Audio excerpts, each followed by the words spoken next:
बहुत समय पहले की बात है। उज्जैनी के महान राजा विक्रमादित्य अपनी न्यायप्रियता, वीरता और अद्भुत पराक्रम के लिए प्रसिद्ध थे। उनके पराक्रम की गूंज दूर दूर तक फैली हुई थी। एक दिन उनके दरबार में एक संदेशवाहक आया। वह किसी दूर देश की राजकुमारी का संदेश लेकर आया था। राजकुमारी का नाम पद्मावती था, जो अपनी सुंदरता और बुद्धिमानी के लिए जानी जाती थी।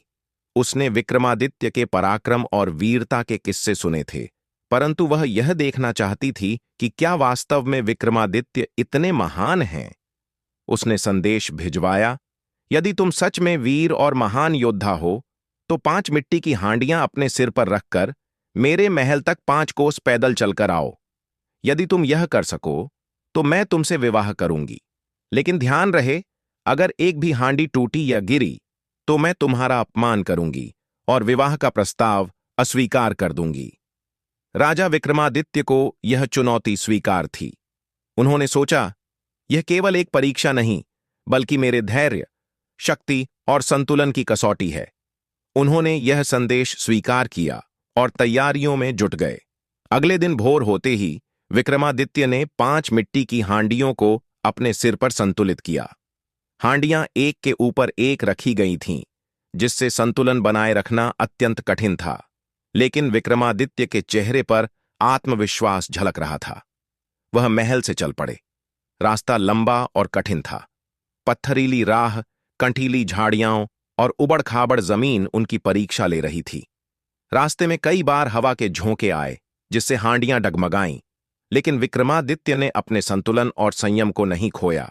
रास्ते में एक तेज बहाव वाली नदी पड़ी। बिना नौका के पार करना कठिन था।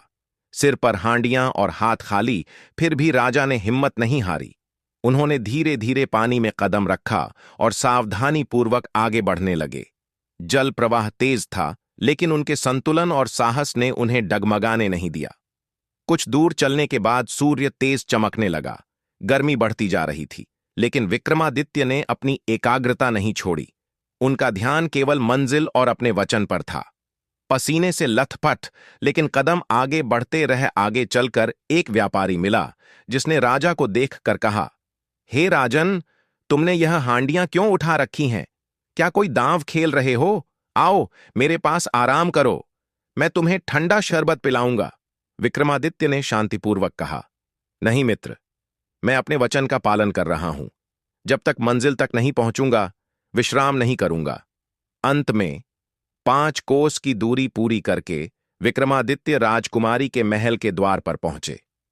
लेकिन यह क्या, महल के द्वार पर एक ऊंची सीढ़ी थी। अंतिम परीक्षा यही थी, सीढ़ी चढ़ते समय हांडियों को गिरने से बचाना।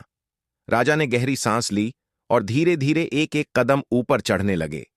हर कदम पर हांडियां डगमगातीं, लेकिन उनके साहस और संतुलन ने हार नहीं मानी। अंततः वे महल के मुख्य कक्ष तक सुरक्षित पहुंच गए। राजकुमारी पद्मावती ने विक्रमादित्य को देखकर सम्मानपूर्वक उनका स्वागत किया। उनकी वीरता, धैर्य और वचनबद्धता को देखकर वह प्रभावित हुई। उसने कहा, हे राजन, आज आपने सिद्ध कर दिया कि आप केवल पराक्रमी ही नहीं, बल्कि धैर्यवान और सत्यव्रती भी हैं। मैं आपका प्रस्ताव स्वीकार करती हूं।